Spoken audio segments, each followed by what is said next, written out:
சொல்லுங்க. எதிரும் புதிருமா இருந்த 2 பேரை சந்திக்க வச்சீங்க. அப்புறம் அவங்கள சேர்த்து வச்சீங்க. ரொம்ப அழகா லைஃப லீட் பண்ணிட்டு இருந்தாங்க. கல்யாணமான 6 மாசத்துல ஒரு இன்சிடென்ட்ல அவ புருஷனை சாகடிச்சிட்டீங்க. அந்த பொண்ணுடைய மனநிலைமை உங்களுக்கு புரியுதோ இல்லையோ, பாவம் சார். இப்ப அந்த பொண்ணு ஒரு இளம் விதவை. அவளுக்கு ஒரு லைஃப் கொடுங்க.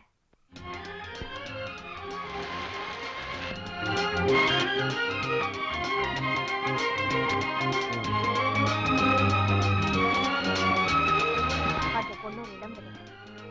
அவளுக்கு ஒரு லைஃப் கொடுங்க.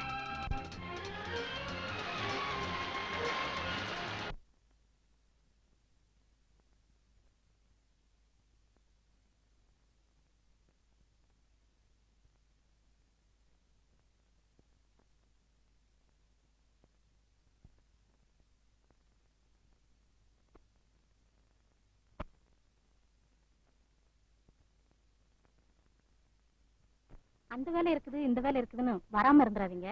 எத்தனை தடவை சொல்லுவீங்க? உங்க வீட்டு காதுகுத்து விசேஷத்துக்கு நாங்க எல்லாரும் குடும்பத்தோட வர்றதுங்கிறது முடிவு பண்ண சமாச்சாரம். போய் மத்த வேலையை பாருங்க. வரங்க. அவசியம் வர்றேன். எந்த கோயில் எப்படி வரணும்னு சொல்லுங்க. எப்படி வர்றதுன்னு கவலைப்படாதீங்க. காம்பவுண்ட்ல எல்லாருமே வர்றாங்க. இதுக்காக தனி வேணா ஏற்பாடு பண்ணிருக்கேன். ரொம்ப சௌகரியமா போச்சு. நிச்சயமா வரேன். குடும்பத்தோட வந்து சேர்ந்துடுறீங்க. உங்க பையன் காது குத்துல கெடா வெட்டுறேன்னு சொன்னதுக்கு அப்புறமும் நான் வரலன்னா அது அவ்வளவு மரியாதையா இருக்காதுங்க. புறப்படுங்க. காது குத்துறது நாளைக்குங்க. இன்னைக்கு இல்லையா? நீங்க போங்க, நாங்க வந்து சேர்ந்துடுறோம். அவங்க கிட்ட சொல்லி பஸ் காசு வாங்கி வை. வண்டியை நிறுத்துங்க, வண்டியை நிறுத்துங்க. எதுக்குயா? கெடா எங்கயா? அது பின்னால வண்டியில வந்துருக்கியா? அப்புறம் ஏன்டா என்ன இந்த வண்டியில ஏத்துனீங்க?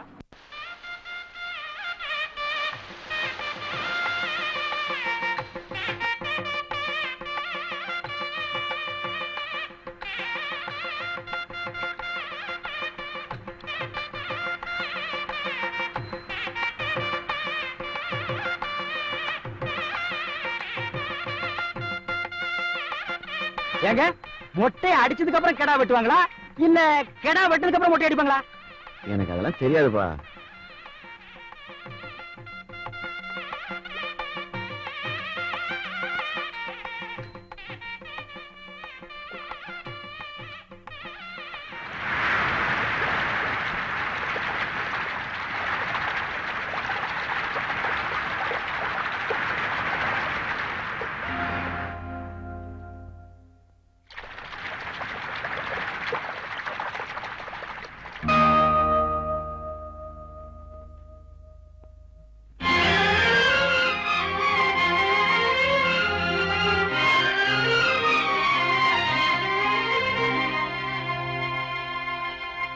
ஏங்க, பையனுக்கு மொட்டையும் அடிச்சாச்சு, தலையும் கழுவியாச்சு. ஆமா. அப்புறம் எப்பங்க கெடா வெட்டுறது? காது குத்துனதுக்கு அப்புறம் தான் கடா வெட்டுவாங்க. இன்னும் வந்து குத்தியா? வாயா, காது குத்துலாம்.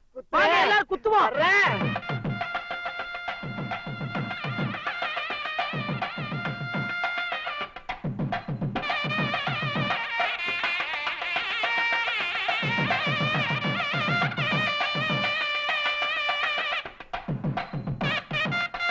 வாங்க சீக்கிரம்.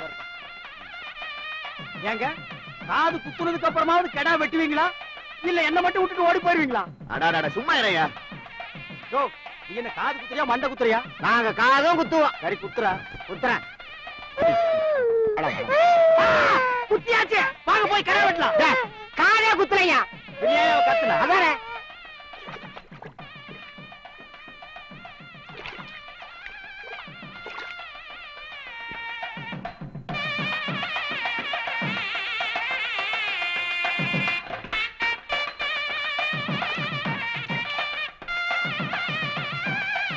ஏங்க, யானை கிட்டயே ஆசீர்வாதம் வாங்கியாச்சு. இனி எப்ப தாங்க கெடா வெட்ட போறீங்க? ஏயா பழப்புக்கிட்டே இருக்கலாம்? ஏய் கரடி, உனக்கு பல்லு இல்ல, கெடா முக்கியம் இல்ல. பேசாம இரு, வாயை கிழிச்சு போடுவேன். வாங்க வாங்க ஐயா, பெண்களே வாங்க ஐயா.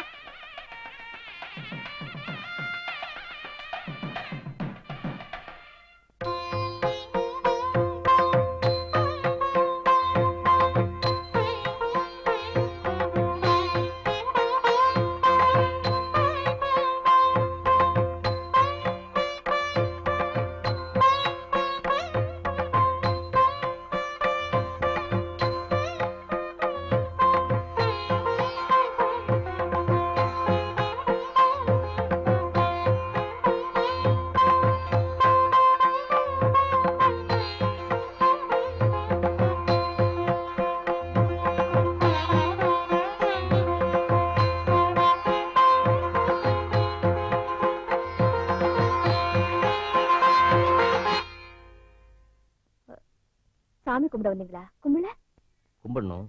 ஆமா, மொட்டை அடிக்கிறப்ப இருந்தீங்க, காது குத்துறப்ப வந்துட்டீங்க. காது குத்துறதான விசேஷமே. ஒரு நல்ல காரியம் நடக்கிற இடத்துல நான் ஏன் நிக்கணும்னு தான். நம்ம மட்டும் இந்த பொண்ணுக்கு ஒரு லைஃப் கொடுத்தா அதுக்கப்புறம் இந்த மாதிரி பிரச்சனையே இருக்காது இல்லையா? ஆமா, நேத்து ராத்திரி ரொம்ப நேரம் முழிச்சிட்டு இருந்தீங்க போல இருக்கு. ஆமா. ஏ?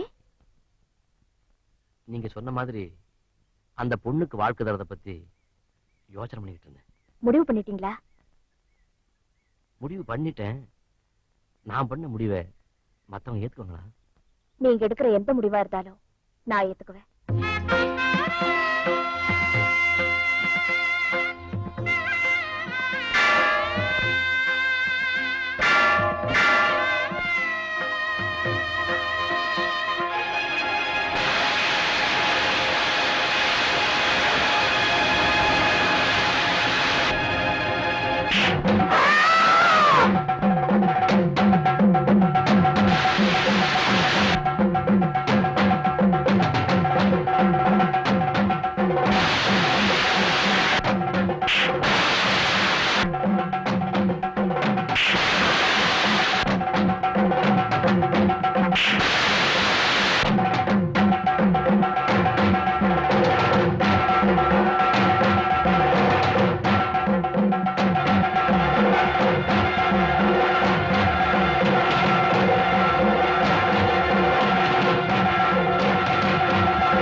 நில்றா.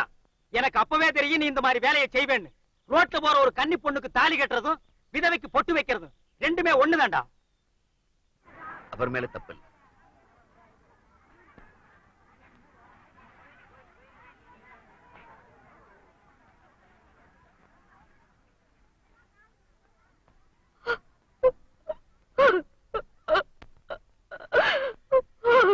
இப்படி ஒரு சம்பவம் நடந்ததுக்காக அவரை என்ன செய்யணும்னு எனக்கு தெரியும். அவர் உன்னை தொட்டதுக்காக அவர் அடிச்சிட்டியே, ஆனா நீ அடிக்கும் போது அவரை தொட்டுட்ட தெரியுமா?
ராவண சிறை எடுத்துக்கிட்டு போனதுனாலதான் சீத நெருப்புல விழுந்து தான் தூய்மையானவன் நிரூபிச்சா. இப்ப நீ தொட்டதுனாலதான் நான் நெருப்பு வச்சேன். நீ எனக்கு பொட்டு வச்சது தப்பு இல்ல. பொட்டு வைக்கிற அளவுக்கு நான் உன்கிட்ட நடந்துகிட்டேனே, அது என்னோட தப்புதான். என் கணவர் என்னோட இருக்கிறாருங்கிற உணர்வுகளோட தான் நான் வாழ்ந்துட்டு இருக்கேன்.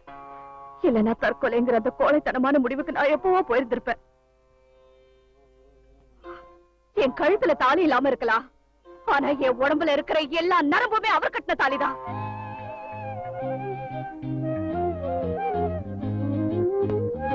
என்னைக்கு எங்களுக்குள்ள சாந்தி முகூர்த்தம் நடந்ததோ அன்னையில இருந்து எந்த உடம்புல ஓடுற எல்லா ரத்தமும் அவரோட தான்.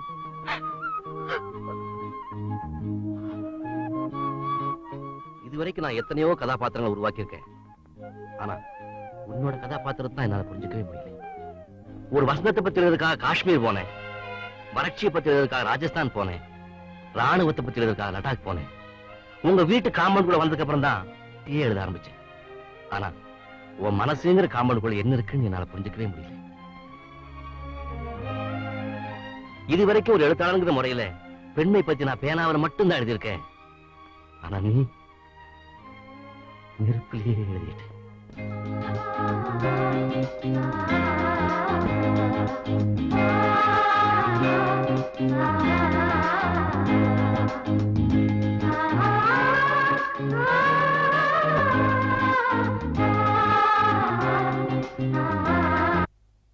பண்பா இலக்கான நமது மண்ணில் இன்னும் இப்படியும் சில மலர்கள் இருக்கத்தான் செய்கின்றன.